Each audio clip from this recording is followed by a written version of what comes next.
whether you're on the left or the right end of the spectrum, losing jobs in a community this size is a challenge. Now, this program is going to air, it might not air the exact same time in the Smiths Falls, Kemptville area as it airs here in Brockville, Prescott. If any of the information's outdated, I apologize. But that said, we wanted to make sure it was available to the broader audience, at least the information piece of what's going on, because this is a massive regional employer. People commute in and out of here on a regular basis, and it's not only very important for Brockville as our main employer, or at least up there with Procter & Gamble at the very least in terms of job count, but at the same time, it's also a place that a tremendous amount of resource has been poured into the last number of years. Renovations have been made, and it's a fundamental part of our Canadian culture, having a healthcare system that works. And the last thing we want to see it be is just a Band-Aid. Sick care and healthcare are different things, and there's no question that these type of labor shortages or adjustments can definitely be very challenging for those who need the system. So, I encourage you to shed some light on sort of, you mentioned there were a number of jobs lost in the last fiscal year, and to talk about what you folks are up against right now. So first and foremost, what we would like to portray is we're not technically, we do represent CUPE. CUPE represents us as a union within the hospital, but we're really here as employees of the Brockville General, of people who've grown up in the community and who actually care about the community. We're not here to bash our employer. Of course. We're not asking for more money. We're not striking. It's just very important to us that over the last 5 years, we've just seen one job here, one job there.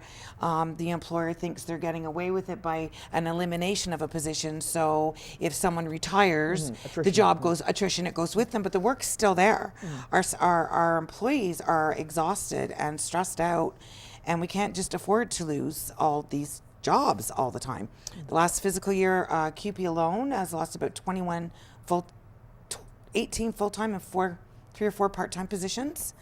No, we haven't lost the people, but we've lost the jobs. So it is job cuts.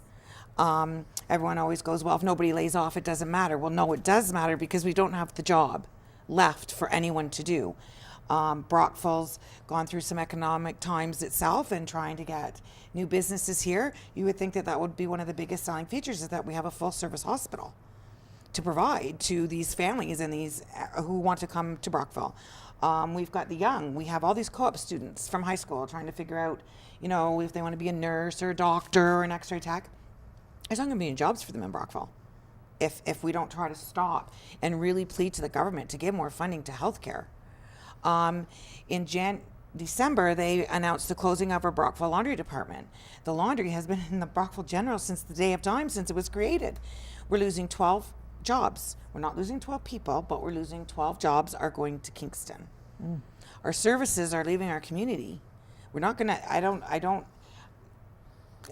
I just get all kind of because You're allowed, but an emotional conversation is a good one. I encourage you to come here to share your opinions. I want people to think that this is not union based. This is community based. We are pleading to the community.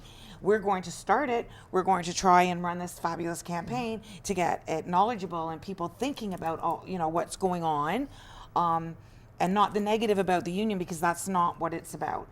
Sure, we're going to protect. We want to protect our great jobs, and Brockville General, I think, is now the biggest employer in Brockville, because P&G is just getting rid of 22 more people.